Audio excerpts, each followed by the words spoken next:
Kothamangalam block പഞ്ചായത്തിൽ മത്സ്യ കർഷക ദിനാചരണം സംഘടിപ്പിച്ചു. മികച്ച മത്സ്യ കർഷകരെ ചടങ്ങിൽ ആദരിച്ചു. രാജ്യത്ത് ആദ്യമായി പ്രേരിത പ്രജനനത്തിലൂടെ മത്സ്യക്കുഞ്ഞുങ്ങളെ ഉൽപ്പാദിപ്പിച്ചതിന്റെ ഓർമ്മ പുതുക്കിയാണ് ജൂലൈ 10-ന് ദേശീയ മത്സ്യ കർഷക ദിനമായി ആചരിക്കുന്നത്. കോതമംഗലത്ത് ബ്ലോക്ക് പഞ്ചായത്ത് സംഘടിപ്പിച്ച ദിനാചരണം പ്രസിഡന്റ് PAM ബഷീർ ഉദ്ഘാടനം ചെയ്തു. തദ്ദേശ സ്വയംഭരണ സ്ഥാപനം എന്ന നിലയിൽ ബ്ലോക്ക് പഞ്ചായത്തിന് ഇതിന് പദ്ധതി നിർവഹിക്കാൻ ഒരു നിർവഹണ ഉദ്യോഗസ്ഥൻ ബ്ലോക്ക് പഞ്ചായത്തിന് വിട്ടുകിട്ടിയിട്ടില്ല എന്നുള്ളതാണ് ഈ ഫിഷറീസ് മേഖലയുമായി ബന്ധപ്പെട്ടുകൊണ്ട് ബ്ലോക്ക് പഞ്ചായത്തിന് പദ്ധതികൾ ഏറ്റെടുക്കാൻ കഴിയാതെ പോകുന്നത്. പക്ഷേ ജില്ലാ പഞ്ചായത്തിൻ്റെയും പഞ്ചായത്തുകളിലുമൊക്കെ ചെറിയ പദ്ധതികൾ നടക്കുന്നുണ്ട്. ബ്ലോക്ക് പഞ്ചായത്തിനെ സംബന്ധിച്ചിടത്തോളം ഇതിന് ആവശ്യമായ ഒരു നിർവഹണ ഉദ്യോഗസ്ഥനുണ്ടെങ്കിൽ ഈ ബ്ലോക്ക് പഞ്ചായത്തിൻ്റെ പരിധിയിൽ ഈ മത്സ്യ കർഷകർക്ക് ഒട്ടേറെ സഹായങ്ങൾ ചെയ്യാൻ കഴിയും. ഞാനത് പറയാൻ കാരണം മറ്റ് ബ്ലോക്ക് പഞ്ചായത്തിൽ നിന്ന് വ്യത്യസ്തമായ സ്വഭാവമുള്ളൊരു ബ്ലോക്ക് പഞ്ചായത്താണ് കോതമംഗലം ബ്ലോക്ക് പഞ്ചായത്ത്.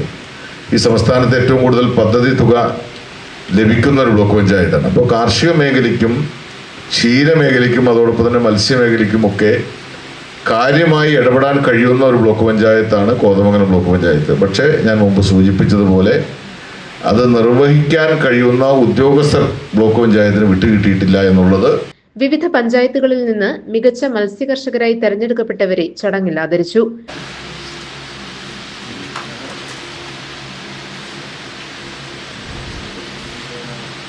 ഫീഡിംഗ് വിദഗ്ധൻ കൂടിയാണ്.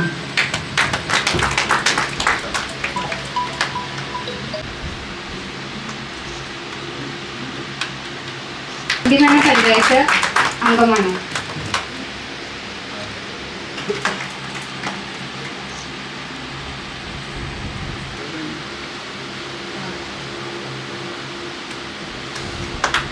വൈസ് പ്രസിഡന്റ് ഡയാന നോബി അധ്യക്ഷത വഹിച്ചു.